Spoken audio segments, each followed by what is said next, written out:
오늘 새벽 기도의 자리에 나오신 사랑하는 성도님들 환영하고 축복합니다. 여전히 날씨가 매우 추운데요. 건강 조심하시고 또 하나님의 말씀으로 따뜻하고 행복한 하루 보내시기를 축복합니다. 우리 다 함께 사도신경을 고백함으로 새벽 예배를 시작하도록 하겠습니다. 함께 고백하시겠습니다. 전능하사 천지를 만드신 하나님 아버지를 내가 믿사오며 그 외아들 우리 주 예수 그리스도를 믿사오니 이는 성령으로 잉태하사 동정녀 마리에게 나시고 본디오 빌라도에게 고난을 받으사 십자가에 못 박혀 죽으시고 장사한 지 사흘 만에 죽은 자 가운데서 다시 살아나시며 하늘에 오르사 전능하신 하나님 우편에 앉아 계시다가 저리로서 산 자와 죽은 자를 심판하러 오시리라. 성령을 믿사오며 거룩한 공예와 성도가 서로 교통하는 것과 죄를 사하여 주시는 것과 몸이 다시 사는 것과 영원히 사는 것을 믿사옵나이다. 아멘. 오늘 우리가 함께 은혜 나눌 말씀은 우리 빌립보서 1장 12절부터 2장 4절까지 말씀인데요. 제가 이 중에서 1장 12절부터 21절까지 봉독하여 드리겠습니다. 형제들아, 내가 당한 일이 도리어 복음 전파의 진전이 될 줄을 너희가 알기를 원하노라. 이러므로 나의 매임이 그리스도 안에서 모든 휴대안과 그 밖에 모든 사람에게 나타났으니 형제 중 다수가 나의 매임으로 말미암아 주 안에서 신뢰함으로 겁없이 하나님의 말씀을 더욱 담대히 전하게 되었느니라. 어떤 이들은 투기와 분쟁으로, 어떤 이들은 착한 뜻으로 그리스도를 전파하나니 이들은 내가 복음을 변증하기 위하여 세우심을 받은 줄 알고 사랑으로 하나 그들은 나의 매임의 괴로움을 더하게 할 줄로 생각하여 순수하지 못하게 다툼으로 그리스도를 전파하느니라. 그러면 무엇이냐? 거칠애로 하나 참으로 하나 무슨 방도로 하든지 전파되는 것은 그리스도니 이로써 나는 기뻐하고 또한 기뻐하리라. 이것이 너희의 간구와 예수 그리스도의 성령의 도우심으로 나를 구원에 이르게 할 줄을 아는 고로 나의 간절한 기대와 소망을 따라 아무 일에든지 부끄러워하지 아니하고 지금도 전과 같이 온전히 담대하여 살든지 죽든지 내 몸에서 그리스도가 존귀하게 되게 하려 하나니 이는 내게 사는 것이 그리스도니 죽는 것도 유익함이라. 아멘. 오늘 바울은요, 이 자신이 투옥됨을 바라보는 여러 시각이 있다라는 것을 알고 있고 또 그것에 대한 어떠한 마음을 갖고 있는지를 설명해 주고 있습니다. 바울을 걱정하는 사람들은 이제 바울이 투옥 기간이 길어지는 것에 대한 안타까움과 또 그 끝이 어떻게 끝날 수밖에 없다라는 그걸 알지 못하기 때문에 그런 두려움도 그가 가지고 있었습니다.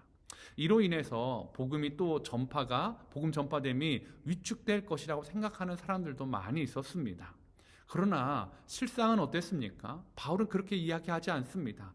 그것은 그저 생각일 뿐이었다라고 말하면서 실상은 전혀 다른 양상을 띈다라고 말하고 있습니다. 사도 바울의 매임은 다른 성도들에게 두려움이 아니라 복음에 대한 선한 부담감을 갖게 하였습니다. 그래서 그들이 모든 사람들이 이제 복음 전파에 대한 열망을 가지고 많은 사람들이 뛰어들게 하였다라고 오늘 말씀에 이야기하고 있습니다. 사도 바울이 투옥되지 않았다면 그냥 바울만 바라보고 있으면 됩니다. 바울이 복음을 전하는데 바울 선생님이 사도 바울이 복음을 전하는데 내까지 꽤 뭐라고 라고 이야기했던 사람들이요, 바울이 복음에 전할 수 없는 상황에 당하자 그들이 이제는 내가 복음을 전해야 된다라고 하면서 담대히 복음을 전하게 되었다라는 것입니다. 저는 이러한 일들을 이렇게 사도 바울의 일들을 보면서 분리개척의 일들을 한번 생각해 보게 되었습니다. 우리 교회가 개척을 하고 성도님들이 만나서 하시는 이 말씀 중에 이전 교회에서는 막 이렇게 봉사나 뭐 사역이나 아니면 다락방 이런 부분에 열심을 내지 않는 성도님들도 많이 있었다라고 이야기를 해 주시더라고요. 근데 왜냐하면 이전 교회에서는 그렇게 할 필요를 좀 덜 느꼈다고 합니다. 왜냐하면 그 자리에 누군가가 벌써 이미 잘하고 있는 분이 계셨고 내가 하지 않아도 이미 많은 사람들이 그곳에 있었기 때문에 굳이 내가 하지 않아도 교회가 또 하나님의 일이 이루어지고 가고 있구나 라는 것을 알고 보았기 때문에 그런 열심을 낼 필요를 덜 느꼈는데요. 이제 교회가 개척되고 개척교회에 오니까요, 이제는 그곳을 메꾸지 사람이 별로 없어 보이는 겁니다. 그래서 부족하지만 내 힘을 다하고 마음을 다하고 또 뜻을 다하여 그렇게 열심히 하게 되면서 봉사도 다락방도 또 신앙의 성장을 위해서 신앙 강좌도 듣고 세례도 받고요, 이렇게 했다라는 이야기들을 제가 많이 듣게 되었습니다. 분립개척을 해서요, 더 많은 성도님들이 하나님을 섬기는 자리 또 교제의 자리에서 더 열심을 내야 되는 동기부여가 되었다라는 거죠. 이처럼 바울이 감옥에 있음으로 인해서 이 복음을 전해야 되는 이유가 다른 성도들에게 생겼다라는 것입니다. 이제는 바울만 바라보면 안 되고 자신도 복음의 증거자가 되어야 한다라는 그 부담감이 더 커졌고요, 그들을 복음의 열심을 내는 자들로 만들어 주었습니다. 또 이렇게 선한 동기만 가지고 있었냐? 그렇지 않습니다. 이전에 막 바울이 복음을 전하는 것을 배아파하고 바울이 막 기적을 보이는 것들을 막 싫어했던 사람들이요, 바울이 이제 복음을 전거할 수 없게 되니까 바울을 더 괴롭히기 위해서 어떻게 해요? 우리는 이렇게 자유롭게 복음을 전하고 있다라는 것을 보여주기 위해 또 열심을 내서 복음을 전하고 있는 사람들도 나타났습니다. 복음에 증거하는 바울을 여러분 어떻습니까? 바울이 갇혀 있습니다. 그런데 결국은 복음은 어떻게 되고 있죠? 더 많이 확산되고 있다라는 거죠. 이걸 볼 때 복음을 증거하는 사람을 가둘 수는 있지만 복음은 가둘 수 없다라는 것을 우리는 볼 수가 있습니다. 세상에서는 사단이 복음을 증거하는 자들을 억압하려고 합니다. 왜요? 복음이 전파되는 걸 싫어하니까요. 그래서 복음을 막기 위해 가장 중요한 수단으로 복음을 증거하는 사람을 핍박합니다. 복음을 받아들이는 사람을 괴롭힙니다. 삶을 어렵게 합니다. 그런데 그렇게 해서 복음이 전파된 게 더뎌졌습니까? 끊어졌습니까? 아니요. 지금까지 그 복음은 복음을 증거하는 사람들이 갇혀 있음에도 불구하고 메인바 되었음에도 불구하고 복음은 한 번도 메인바 된 적이 없다라는 것을 저와 여러분이 잘 알고 있을 것입니다. 이 복음이 저는 우리 함께 그린 교회를 통해서도 계속 매이지 않고 전파되기를 원합니다. 그런 이유가 함께 그린 교회가 개척된 이유 아니겠습니까? 이 함께 그린 교회를 통해서 이웃과 믿지 않는 자와 세상에 하나님의 복음이 계속 흘러나갈 수 있는 하나님의 은혜의 동산이 되기를 원합니다. 세상을 향한 복음의 전초기지가 되어서요, 이 복음을 전파하는 사명을 감당하는 우리 성도님들이 더욱 이곳에 모여서 은혜 받고 충전되어서 세상으로 나아가는 은혜의 전초기지가 될 수 있도록 또 기도해 주시기를 바랍니다. 바울은 이러한 상황을 18절에 뭐라고 말합니까?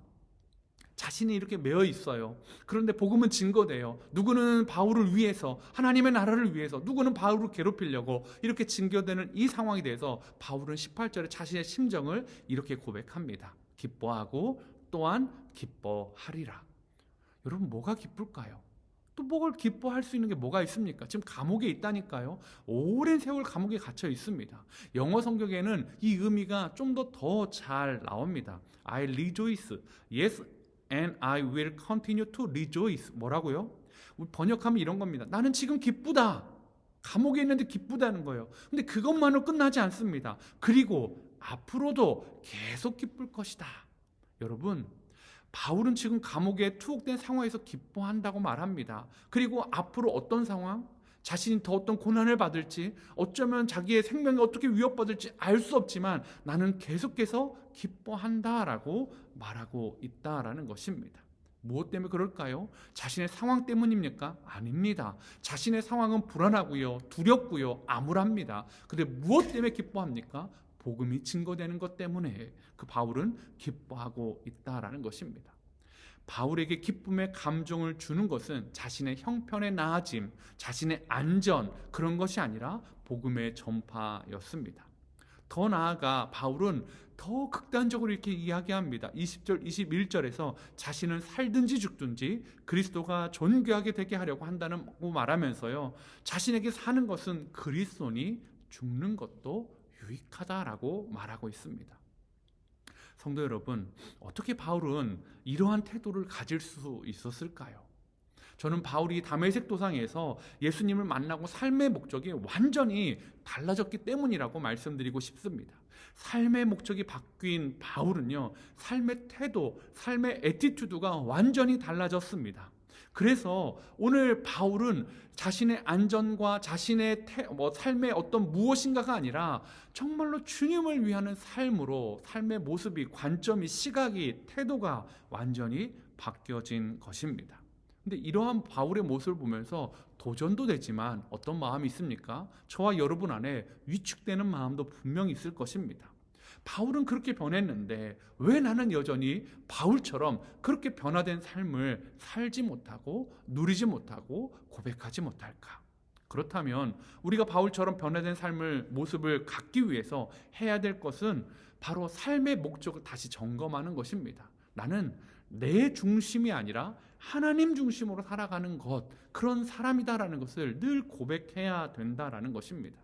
예수님을 믿지만 여전히 내 중심적인 사람이 있습니다. 내가 결정하고 나를 위해 사는 사람이요, 마치 야곱처럼 말입니다.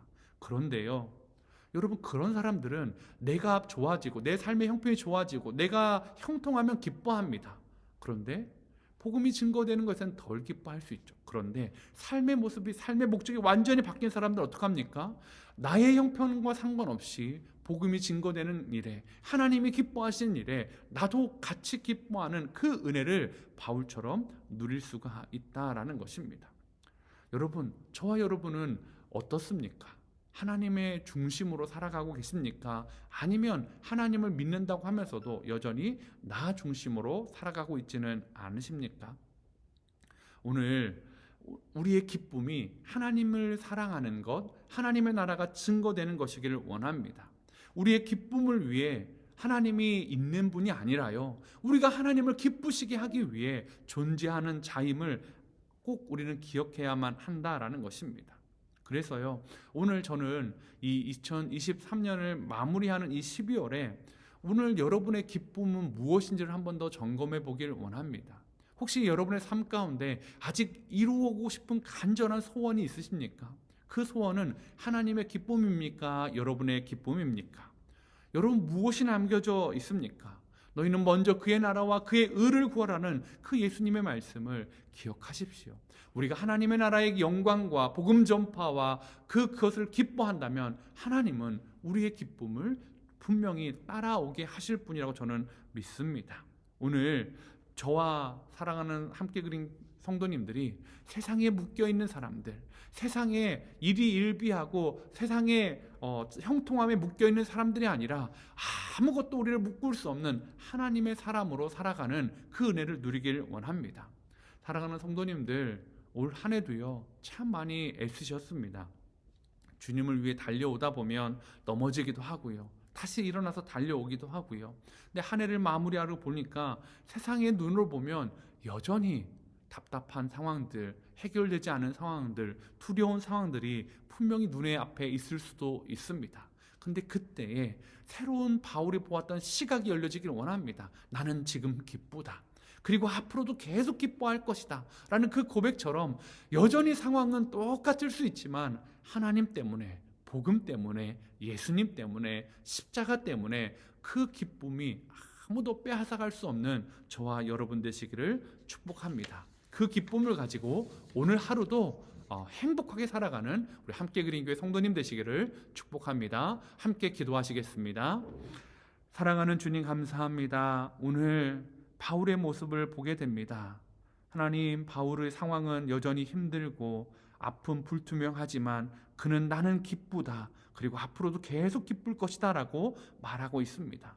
이유는 복음이 증거되기 때문입니다. 하나님의 영광이 드러나기 때문입니다. 저와 함께 그린 교회 성도님들이 이러한 바울의 모습을 닮아가는 그리스도인 되게 도와주시옵소서. 나 중심으로 내게 이루어진 소원 때문에 기뻐하고 즐거워하는 것이 아니라 먼저 그의 나라와 의를 구하고 하나님의 영광과 복음 증거와 그 십자가의 은혜로 기뻐할 수 있는 저희 되게 하시고, 그 은혜 안에 하나님이 주신 또 놀라운 선물들을 누릴 수 있는 저와 함께 그린 교회 성도님 될 수 있도록 인도하여 주시옵소서. 오늘 우리의 삶 가운데 이 감사와 기쁨이 충만하게 하여 주시길 원하며 예수님의 이름으로 기도하였습니다. 아멘. 이 시간 두 가지 기도 제목을 말씀드리도록 하겠습니다. 첫 번째는요, 나의 상황에 따라 기쁨과 절망이 바뀌는 삶이 아니라 영원한 하나님 나라를 보며 기뻐하며 살아가는 인생이 되게 하옵소서. 두 번째는 결국은 우리 삶이 예수님의 사랑과 역사를 드러내는 복음 증거자의 삶이 되게 하옵소서. 이 두 가지 기도 제목과 여러분의 기도 제목을 가지고 기도하며 하나님 앞에 나아가도록 하겠습니다. 함께 기도하시겠습니다.